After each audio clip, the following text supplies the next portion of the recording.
we will be focusing on wound healing. हम लोग wound healing की बात करेंगे. What are the types of wounds? wounds को हम किन किन types में describe करते हैं, और उसके साथ साथ जो wound healing होती है, step by step wound healing कैसे चलती है. What are the 4 phases of wound healing? कौन कौन से 4 phases होते हैं wound healing के, जिसमें ये wound healing आगे develop होती है, और क्या उन phases में कहीं पर कोई issue रह जाता है जिसकी वजह से हमारा जो wound है वो एक chronic wound में convert हो जाता है. Right? So let's start discussing about wound and wound healing. So first of all, a brief definition about wound, that what exactly a wound is. So wound is a type of injury which happens relatively quickly in which skin is torn, cut or punctured. This is called an open type of wound, or where blunt force trauma causes a contusion is called a closed type of wound. तो इसको हम लोग wound को basically दो में यहाँ पर इस definition के थ्रू हम लोगों ने define किया है. One is a open type of wound. Open wound ऐसा wound जो हमें किसी भी तरह से जब हमें चोट लग जाती है, हम लोग कहीं गिर जाते हैं, गिरने की वजह से physical injury होती है. So wound is any type of injury that damages your cells and tissues. जो हमारे cells और tissues को damage करती है, लेकिन इसमें एक physical injury involved होती है. There is an external source that is involved. अब वो external source कैसे हो सकता है? हम लोग कहीं जा रहे थे बाइक से और बाइक जो है उसका टायर बर्स्ट हो गया, जिसकी वजह से मैं गिर गया. गिरने की वजह से मेरे टांग पर चोट लग गई, बाजू पर चोट लग गई. ठीक है, दैट इज कॉल्ड है. अब उसमें जो एक्सटर्नल सोर्स है, वो एक्सटर्नल सोर्स क्या था? रोड. अगर वहां पर वो रोड ना होकर, रोड की जगह पर आप किसी ऐसी जगह पर पानी में गिरे होते, या आप किसी फोम के ऊपर गिरे होते, तो वो चोट नहीं लगी. So in the case of wound, it is type of an open wound. ऐसा open wound in which there is physical injury, जहां पर कहीं ना कहीं कोई फिजिकल कंपोनेंट इन्वॉल्व था जिसकी वजह से वो इंजरी हुई है. राइट. सो वुंड क्या है?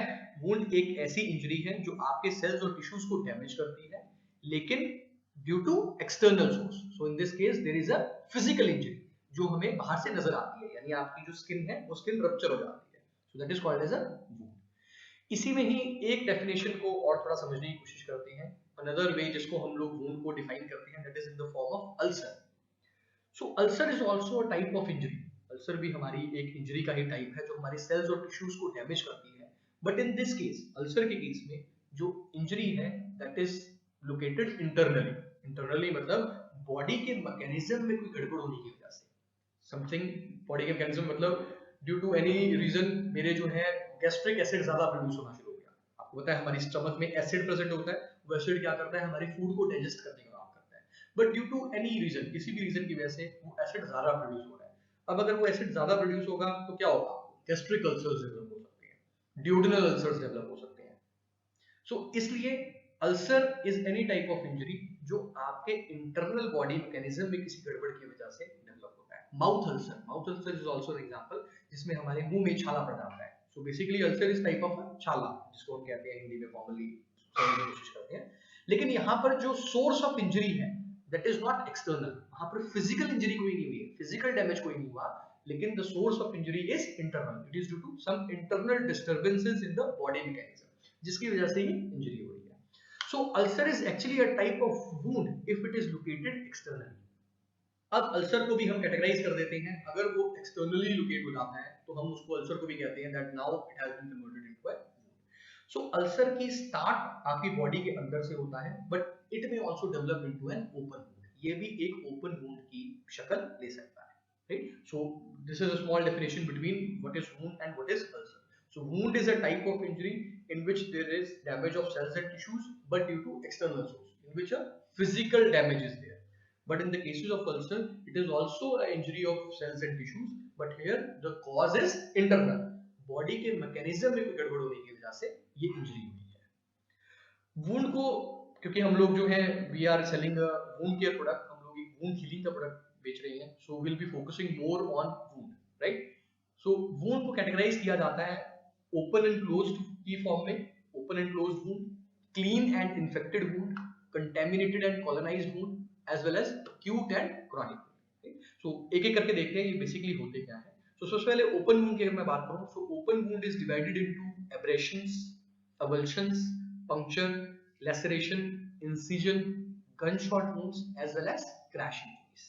राइट. सो इसको जल्दी से एक बार डेफिनेशंस को समझते हैं कि बेसिकली ये होती क्या है. अब्रेशन का मतलब होता है रगड़ लगना. जैसे हम लोग कई बार किसी सरफेस से, रफ सरफेस के पास से गुजरते हैं और हमारे बाजू जो है उससे रगड़ जाता है, या हमारा बॉडी का कोई भी पार्ट उससे रगड़ खा जाता है, तो जो रगड़ की चोट होती है that is called as abrasion in which the skin is scraped off due to rubbing against a rough surface. Second, laceration. Laceration का मतलब होता है किसी भी तरह से बॉडी टिश्यू में टीयर आ जाना, डीप कट लग जाना या टीयरिंग हो जाना। जैसे कि किसी ने आपके हाथ में कोई चाकू था, चाकू को आपने जोर से अपने हाथ में दबाया, जिसकी वजह से आपके हाथ में एक कट लग गया, टीयर लग गया, ठीक है, टीयर मतलब कट जाना, that is called as laceration. Avulsion. Avulsion का मतलब होता है फोर्सफुली स्किन का रिमूव हो जाना। फोर्सफुली मतलब समटाइम्स क्या होता है, हम लोग अपना समटाइम्स, जैसे अगर आप ये समझने की कोशिश करो कि हाथ किसी चीज के अंदर आप दे रहे थे, मतलब किसी चीज में आपने किसी मशीन के अंदर हाथ रखा, अचानक से वो मशीन चल पड़ी और आपने जितनी की देर में हाथ वापस खींचा उतनी देर में उसने फोर्सफुली वहां से मांस को निकाल दिया, right? That is called as avulsion. Avulsion is a serious injury in which the skin is pulled or tearing of skin occurs. Now the fourth is incision. Incision is usually termed as, medically इसको term किया जाता है incision, जिसमें एक clean cut लगाया जाता है skin के ऊपर, and it is caused by a sharp object, very sharp object. So incision is usually made, जैसे कि हम ऑपरेशंस करते हैं, डॉक्टर्स ऑपरेशन करते हैं तो वहां पर वो incision देते हैं, incision जहां पर एक बहुत शार्प सी चीज, शार्प सी नाइफ से वो एक क्लीन कट लगाते हैं। सो it is a clean cut, zigzag नहीं होता, with a very sharp object, that is called as incision. Puncture wound. Puncture wound किसी भी वजह से कोई तीखी सी चीज जो आपके, कोई भी वेरी शार्प चीज अगर आपके हाथ में लग जाती है, that is called as a puncture wound. For example, कहीं से कोई कील निकली हुई थी और किसी भी तरह से आपके बॉडी का पार्ट उससे टकरा गया, जिसकी वजह से वहां पर एक शार्प जो वूंड था वो एक डेवलप हो गया, that is called as a puncture, right? So these are the categories of an open wound: abrasions, laceration, avulsion, incision, as well as puncture wound.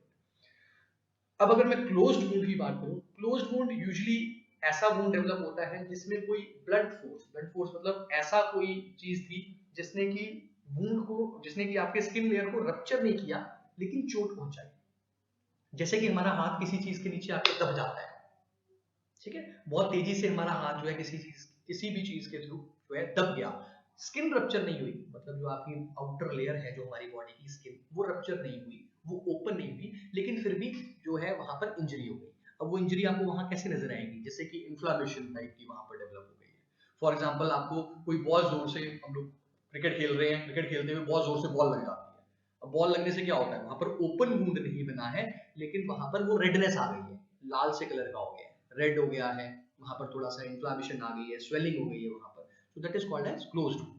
So in the form of photos I'm trying to describe here. So open wound आप ये देखिए, जहां पर जो skin है वो rupture हो गई है, this is called as an open wound. लेकिन closed wound की केस में देखिए स्किन रप्चर नहीं हुई है, so it is a type of forceful injury, यहाँ पर किसी फोर्स की वजह से, ब्लड फोर्स की वजह से इंजरी हुई है। Another way in which a wound can be described is clean and infected wound. So let's try to understand what is a clean wound. So clean wound is caused by a sterile surgical procedure, right? Clean wound का मतलब है ऐसा wound, मतलब जो कि किया जाता है किसी, जैसे ऑपरेशंस के टाइम पे सर्जिकल प्रोसीजर्स किए जाते हैं, ऑपरेशंस किए जाते हैं, छोटे छोटे स्मॉल ऑपरेशंस किए जाते हैं, उन केसेस में एक इंसिजन लगाया जाता है ताकि वो जो इन्फेक्टेड पार्ट है या जो भी चीज को ठीक करना है उसको ठीक किया जा सके। So that is called as a clean wound which is done by surgical procedure, जो कि हमारा डॉक्टर जो है हमें सर्जिकली करता है, it is called as a clean wound. And usually this type of wound heals very fast. Now this clean wound can also get infected, right? So infected wound का मतलब है ऐसा वुंड जिसमें अब आपके बहुत सारे पैथोजेंस, चाहे वो बैक्टीरिया है, वायरस है या फंगस है, वो कहीं ना कहीं उस वुंड को इन्फेक्ट कर दिया है उन्होंने। It is not now a clean wound, वो क्लीन वुंड नहीं रहा है, उसमें इन्फेक्शन डेवलप हो गई है। So these wounds are very reddish, painful होते हैं और इसमें कई बार पस भी निकल रही होती है। So that is to clean wound, जो कि सर्जिकल प्रोसीजर्स के थ्रू किया जाता है, राइट, जिसमें कि हीलिंग बहुत फास्ट होती है। Now this clean wound can be converted into infected wound, जिसमें कि इन्फेक्शन डेवलप हो गया है और वहां पर जो ये जितने भी पैथोजेंस है, चाहे वो बैक्टीरिया, वायरस या फंगाई है, उनकी जो कॉलोनीज है वो डेवलप हो गई है। थर्ड कैटेगराइज में हम उसको करते हैं as a contaminated and colonized. So contaminated wound is again a type of wound जिसमें कि आपका जो वुंड है वो एक्सपोज्ड है पैथोजेंस से, ठीक है, मतलब कि ओपन छोड़ा हुआ है आपने वुंड को, कंटेमिनेशन के कंटैक्ट में है, ओपन छोड़ा है आपने वुंड को, यानी वो बैक्टीरिया और वायरस के कंटैक्ट में है, लेकिन फिर भी उसमें इन्फेक्शन डेवलप नहीं हुआ है, so it is then it is classified as a contaminated, right. यानी मतलब ये है कि ऐसा वुंड है जिसमें आपको पता है कि इन्फेक्शन डेवलप हो सकता है, आपने उसको फिर भी रैप करने या आपने उसको बैंडेज में रखने की जगह उसको ओपन छोड़ा हुआ है, लेकिन फिर भी वो वुंड जो है उसमें इन्फेक्शन डेवलप अगर नहीं होता है, then it is called as a contaminated. While the colonized wound is that type of wound, ये usually chronic type के wound होते हैं जिसमें multiple pathogens present होते हैं। Multiple pathogens मतलब बैक्टीरिया भी है उसमें, वायरस से भी इन्फेक्टेड हो गया है, हो सकता है उसमें फंगल डेवलपमेंट भी होनी शुरू हो गई है, या फिर हो सकता है उस wound के अंदर कोई एनिमल्स टाइप के वो जो होते हैं वर्म्स हैं, वो वर्म्स भी डेवलप होने शुरू हो गए हैं, that is called as a colonized, right? So contaminated wound that is exposed to foreign substances, जो कि फॉरेन सब्सटेंसेस पैथोजेंस के कांटेक्ट में है, लेकिन फिर भी वहां पर इंफेक्शन डेवलप नहीं हुई है, there is no sign of infection, while the colonized wound is that type of wound in which multiple pathogens can be present, वहां पर बैक्टीरिया, वायरस, फंगस जो है वो ग्रो कर सकते हैं, राइट। और इसी के साथ साथ वुंड को एक और कैटेगराइज में किया जाता है, that is called as acute wound as well as chronic wound. So इसको थोड़ा सा समझने के लिए हम लोग इसको डिफाइन करते हैं in the basis of time frame, हम टाइम फ्रेम में इसको डिफाइन करते हैं। So acute wound is any type of injury, ऐसी कोई भी इंजरी जो अप्रोक्सीमेटली 4 to 6 वीक्स में हील हो जाती है, then we classify it as a acute. So acute wound ऐसा वुंड, ऑब्वियसली एक्यूट और क्रॉनिक से हम ये तो समझते हैं कि एक्यूट ऐसा जो शॉर्ट टर्म के लिए होता है, क्रॉनिक ऐसा जो लंबे समय तक चलता है। सो acute wound is that type of wound in which the healing usually occurs in around 4 to 6 weeks, 4 से 6 हफ्ते में अगर हमारा wound heal हो जाता है तो हम उसको कैटेगराइज करते हैं acute wound में। लेकिन अगर 4 से 6 हफ्ते से ज्यादा ये wound जो है इन्फेक्टेड रहता है या जो है wound heal up नहीं हो पाता, then we call it as a chronic wound। अब वो chronic हम उसको इसलिए कह रहे हैं कि कहीं ना कहीं वो wound healing के phases में अटक गया है, so that is called as a chronic wound. So acute wound which heals in around 4 to 6 weeks, while chronic wound is that type of wound which takes more than 6 weeks for healing. So you can consider that every type of wound is a acute wound, but if it does not heals in around 4 to 6 weeks, then we call it as a chronic.